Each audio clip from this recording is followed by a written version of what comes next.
जिल्हा बँक घोटाळा चौकशीसाठी आमदार सदाभाऊ खोत, ऑनलाईन लॉटरी घोटाळा, आमदार सत्यजित देशमुख, सर्वोदय कारखान्यासाठी जिल्हाध्यक्ष सम्राट महाडिक, परमार बिल्डर आत्महत्या, मी स्वतः आणि वाशी मार्केट घोटाळ्याच्या पाठपुराव्यासाठी नेत्यांवर जबाबदारी निश्चित करत चौकशी झाल्याशिवाय स्वस्थ बसणार नसल्याचा घणाघात पालकमंत्री चंद्रकांतदादा पाटील यांनी घातलाय। महाराष्ट्राचं वाटोळे दगाबाजनं केलं असून यापुढे पंतप्रधान नरेंद्र मोदी, मुख्यमंत्री देवेंद्र फडणवीस यांच्यासह भाजप नेत्यांवर बोलाल तर याद राखा, असा इशाराही चंद्रकांतदादा पाटील यांच्यासह नेत्यांनी सांगलीत दिलाय। राष्ट्रवादी शरद पवार पक्षाच्या वतीने पडळकर यांच्या निषेधार्थ सांगलीत संस्कृती बचाव मोर्चा काढण्यात आला होता। या सभेला उत्तर देण्यासाठी सांगलीत भाजपाच्या वतीने ऑनलाईन इशारा सभेचं आयोजन केलं होतं। सभेनंतर रावणाचं दहन करण्यात आलं। यावेळी बोलताना गोपीचंद पडळकर म्हणाले, महाराष्ट्राची संस्कृती म्हणजे केवळ 100-150 घराणे नाहीत। पंतप्रधान नरेंद्र मोदी, मुख्यमंत्री देवेंद्र फडणवीस यांनी समाजातील शेवटच्या माणसाचा विचार करून गावगाड्यातील माणसांचा विकास केला। या नेत्यांवर, त्यांच्या कुटुंबावर अतिशय खालच्या पातळीवर टीका करणारे हे विरोधी लोकांची संस्कृती आहे का? मी काय बोललो की त्याची चर्चा होते, पण विरोधकांच्या सभेत माझ्यावर, आमच्या नेत्यांवर अतिशय खालच्या भाषेत झालेल्या टीकेची चर्चा का होत नाही, असा सवाल पडळकर यांनी केलाय।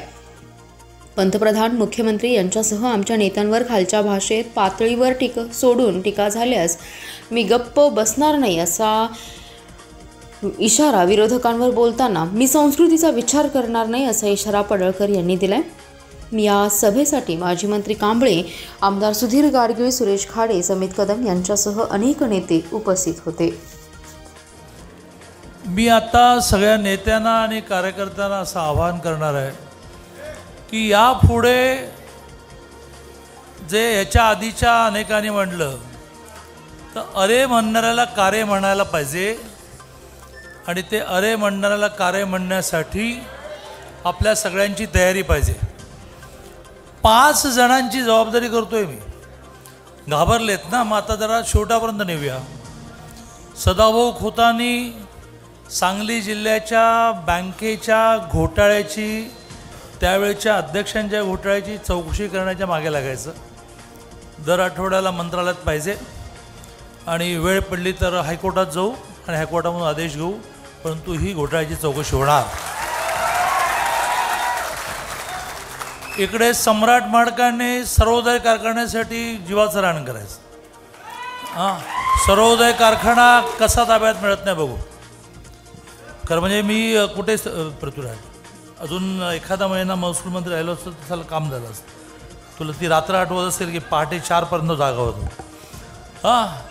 लॉटरीचा ऑनलाईन घोटाळा, ऑनलाईन घोटाळा याची जबाबदारी सत्यजित देशमुखांवर, सगळं खणायचं।